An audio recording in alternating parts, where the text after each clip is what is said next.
Hunter x Hunter Nen Impact. We just got announced that the game is going to be delayed, and unfortunately, it's for a very solid reason. People are actually kind of happy about it because originally they were planning to release the game without any rollback netcode, and that is actually terrible for this sort of game because it's going to be based off of online competitive kind of matches and stuff. So, the single player mode is going to be very mid just based off the amount of characters we got. I don't know what kind of story mode they can do. Uh, I honestly would just be fine with Crollo versus Hisoka. That's all just that, and that'll make me happy. But, yeah, but regardless of that, so they did also announce that the game is going to be delayed until 2025. When in 2025, we're not sure. I'm expecting 6 or 7 months, even at the end of 2025, which is very unfortunate because we know all the characters, we know everything, we know how the game plays, we've seen a lot of gameplay, and it just really sucks that the game was ready to come out in December, even next month, and it got delayed. But, anyways, let's actually talk about a solution to this because my solution is that I feel like with the roster size, right? We just got Sparking Zero with over 100 characters if you don't include all the forms and transformations, but you can do that because they're all unique and have their own moveset, right? These characters do, these 16 characters do, but it really isn't enough for a big series like Hunter x Hunter. I mean, looking at this roster, there's about 20 characters I can name right now that you can add to this. And my solution for what they can do is if they want to keep the game hype, I already know this game, Hunter x Hunter Nen Impact, has a bunch of DLC already pre-made and ready to come out. Because that's what games do, like Sparking Zero. Before the game even came out, they were releasing DLC packs. Like, all right, come get this superhero DLC pack and Daima DLC pack, which that's fine. I mean, it's just they could have added Beast Gohan to the cover of that game if they just released it without making DLC for it, you know? And this game doesn't need to be one of those games that is based off of DLC. It can be they can have DLC. I'm not saying they don't, have to do that, but I don't think they should, considering we just got that big game like Sparking Zero with a huge roster, just to be getting a game with only 16 characters. And it's a really weird choice. Like, of course, Gon, Killua, Leorio, Karapika, and Hisoka, all amazing choices. Four of those characters were actually in Jump Force. We've seen them playable before. Netero's also a G. He can be in. He could definitely be in the game. Bisky was also in Jump Force. I expected her. Machi was a weird choice for me because out of all the Phantom Troop members, but she's cool and unique, so I'm not complaining. Uvogin, of course, he's a heavy hitter. His fight with Karapika, no explanations there. Crollo, one of the main antagonists of the series. Phaeton, cool side character, one of the better choices of the Phantom Troop. Meruem was the last DLC in Jump Force, the greatest villain in the series, so of course he had to be in this game. And then this bottom row is weird. I mean, besides Kite, I feel like fits perfectly. But we got Genthru, who, okay, I guess he is one of the major villains of the Greed Island arc, but he's a very weird choice over, some of the members of the Phantom Troop, or, Zushi and a bunch of different people. And Chimera Ants, too. We got one Chimera Ant in this game. Are you serious? And that's one of the best arcs in the whole series. We got Razor, which is probably the weirdest choice because all he does is throw volleyballs. Morel, he's cool. I'm not going to complain there. But, it's a good sized roster, but all these characters don't really work unless you have other characters there. It feels weird. Like, even in that intro we got, it just, all right, we're displaying all the characters in the base roster. That's weird. It's just a randomly selected roster, if you know what I mean. But let's get into my picks and who I think needs to be in the game when it comes out in 2025. Yeah, so I kind of did it by arc. Obviously, Illumi Zoldyck, the older brother of Killua, he's one of my favorite characters in the series. He's the devious older brother. He's got a bunch of unique things. Hisoka's best friend. He should be in this game without a doubt. Pokel, he's a little bit mid. He did, pass away in the series, but he's got a very very cool Nen ability. Like he's got these arrows, and I think that would just look sick for this kind of game. And he was in the first arc of the series, the Hunter exam, so he's got some popularity there. Canary doesn't really use Nen, but I think they can do a lot of cool stuff with her. Obviously, she's got her staff. She can have that big giant dog that protects the mansion come out and go over the screen. That would look really cool. Along with Goto. Goto is one of the most underrated characters in the series. His fight with Hisoka, I absolutely love. That's one of the most underrated fights of all time. Um, Spoilers, he did lose that fight. And, he went to the Shadow Realm after it. But we got to see what he can do, and he's got a really cool move set, and he would just look very cool for this game. With the coins and the long range fighter, very cool. Miluki's a bit of a weird choice. I did have him. I think he can use like those electrical whips that he uses on Killua, or maybe they can give him some kind of gag moves because he doesn't really fight, but he is an assassin, so they could give him something. Silva and Zeno, I don't even have to explain. Their fight with Crollo was one of the greatest in the series. Amazing there. They're also one of the two strongest characters in the series. So, they feel missing from this game.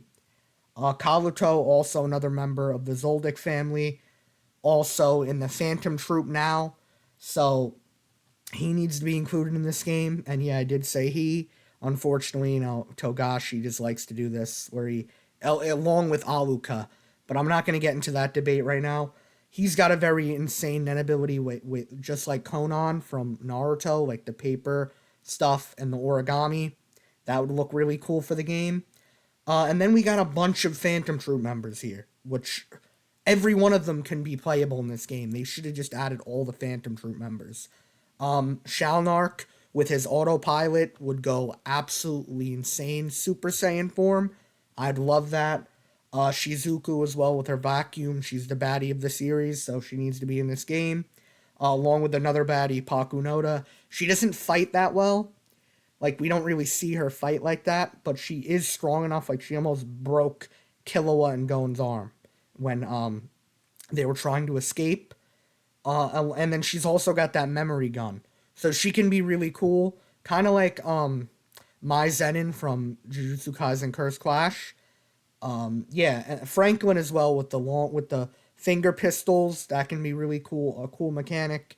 They all have move sets self-explanatory. Like we got Finks with his gorilla punches and stuff like that, where he can multiply the power of his fists. That can be a really cool mechanic for him.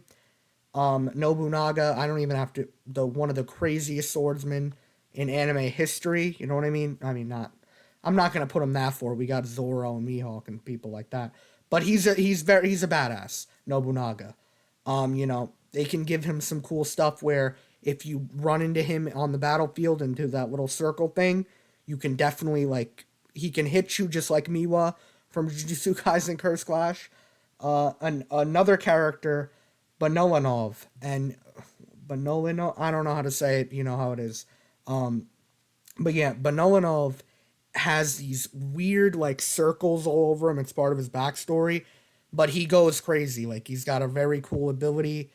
I think he does some planet thing. It's very weird, but it's cool. And throw him in the game. He's got a whole move set. He's part of the Phantom Troop. We'll take him. Cortopi is probably the least fighting character out of all the Phantom Troop, but they can do something where he can duplicate things and throw them at you. Long range fighter as well. Let's get all the Phantom Troop in this game. This is just a wild card character, but we have Omokage, and he was actually the main antagonist of Phantom Rogue, so of the movie Phantom Rogue, Hunter x Hunter, and he was like a puppet master. He can duplicate people, or he had Uvogin and Pakunoda and a bunch of the Phantom Troop members like cloned puppets, and they can attack you and stuff like that. So he can be really cool, just like Sasori and Granny Chio in the Storm series. I think he'd be a really cool wild card character to add, just because he's a part of the Phantom Troop and he's really cool there. Um, Basho with his flaming haiku stuff, that's really cool. He's also a funny character, so they could throw in some gags if they want. Azushi as well. This is what I think for him is he can be the gag character like Murata from Demon Slayer. Like maybe he charges up a Nen punch and he goes to hit you and maybe he misses and gets you at the same time and falls on his ass but still gets you. Um but yeah, Zushi, I love Zushi. I feel like he should definitely be in this game. If they want to give the adult form from that one movie that I don't really like, it's called The Last Mission. They can do that. I think that would be sick. Knuckle and Shoot, of course, amazing characters. Knuckle with his Nen restriction ability, where he can take away your Nen ability for a certain amount of time. Maybe they can use that, but like very minor because they don't want to they want to make him the most broken character unless they want to. Well, I mean, I'm not going to complain with that. Um, Shoot as well. He's really cool. I think he can shoot different parts of his body at you that goes along with his name. But yeah, both very amazing characters. Very essential to that whole arc, the Chimera Ant arc. They were doing some crazy work. Palm. They see. I didn't really add a lot of the Chimera Ants because I could just go on. This whole list can just be Chimera Ants. With Cheetu and Globster and the Wolf Guy and all them. But yeah, but Palm isn't really. She's also a hunter, so I think give us her Chimera Ant form just for the sake of different abilities and a healthier move set. But she's really cool. Nov, our boy, got played with the PTSD, but he's got a very amazing ability with the teleportation, and maybe they can do a crazy ultimate like that where he can switch the map, and you can be in that little thing where Netero used to train, and he can just have the advantage or whatever. They can do something with him. Um, Maybe give us the form where he's not completely psychotic. That would work. And then this is probably I can't even believe I'm bringing this character up to say that they're not in the game. Neferpito. Neferpito is one of the most essential characters of the series. Like she literally or he, whatever you want to call it, allowed the Gon rage moment to happen. Had one of the greatest fights with Gon of all time in the series, and they weren't included. It feels very that's like probably the most left out character on this list. So I hope maybe through 2025 they can add these new characters because I already know they got a Chimera Ant arc DLC pack coming into the works already. So just release that. You messed up with the rollback, cost you the DLC, but people are gonna want to make their money's worth when you release the game. Same thing with Shia Poof. He's got like some kind of illusion ability. Cool. Yuppie was just a monster. The moment with Killa with Godspeed. I mean, the three Royal Guards should be in this game. There's no excuse. You have Meruem in the game. You don't have the three Royal Guards. They're all unique. They all have insane fights, and they all have crazy abilities. There's no reason why they are not in the game. These last two, the only reason, like Hanzo was in the first arc, and he had a crazy fight with Gon. Well, more of an abusive fight with Gon. He broke Gon's arm and beat the life out of him. But they could do some shinobi stuff with him if they want to. But I was thinking they could save Hanzo and Izunavi for the manga. Because the manga, they do more stuff, and Hanzo actually has Nen in the manga. So they might want to wait for them. And speaking of the manga, I have like a few characters I want to talk about if we do eventually get into the manga while this game's coming out, because that's probably my biggest hope for this game, is that if we have an alive Hunter x Hunter game, maybe they'll start releasing the anime, and maybe they'll add these characters as the anime is coming out, kind of like Daima and Sparking Zero now. So Jing is in the anime. He's one of the most important characters, but he doesn't fight at all. He gets punched by Leorio, and that's it. And this is actually click off the video if you don't want spoilers. But Jing is basically a Nen genius, and he can copy any ability that he's hit by. So we did see in the manga that he's able to copy Leorio's ability on a much greater scale than Leorio can even do himself. So Jing would cook there. I don't know too much about Bill, but I do know he's, boys with Karapika, and he does fight in the manga, so throw him in there. Prince Benjamin was literally choking out a lion in the first page, so release, definitely put our boy in the game. Camilla has a Prince Camilla and Prince Benjamin. Prince Camilla has a very crazy reincarnation ability with the cat, so maybe they can make that a mechanic where she's fighting you and then she can maybe come back after you defeat her. That would be very broken, a very unique mechanic there. Hulkenberg has some crazy arrow thing with some insane side effect. I don't want to go too much into him because we're just starting to figure out stuff with him in the manga right now, along with our boy Saridnik, and you already know how much of a demon he is. Him with his two Nen Beasts. The Nen Beasts can also be an amazing part of their characters. So, Saridnik with his two Nen Beasts and his future ability, that would absolutely cook. I mean, they're probably going to want to wait till the Karapika fight with Saridnik.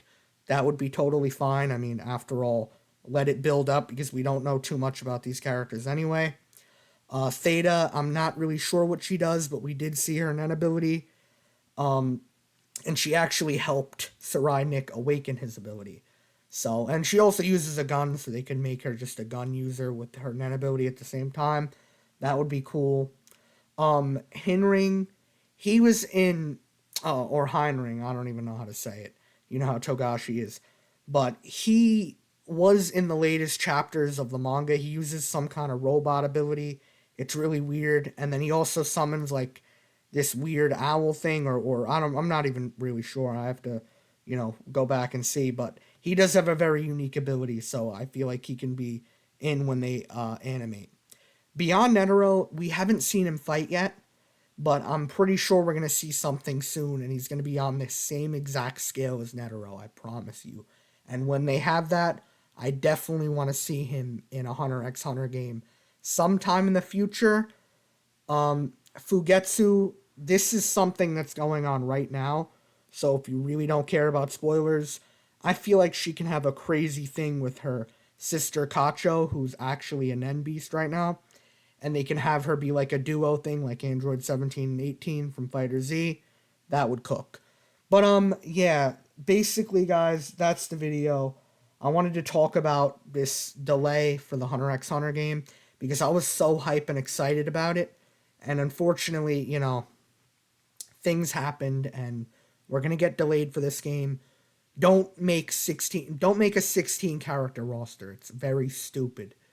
It really is. Like we just had Jujutsu Kaisen, the Jujutsu Kaisen Curse Clash with 16 characters, and I made a whole video called the anime roster size problem. You can check that out at the end of this video.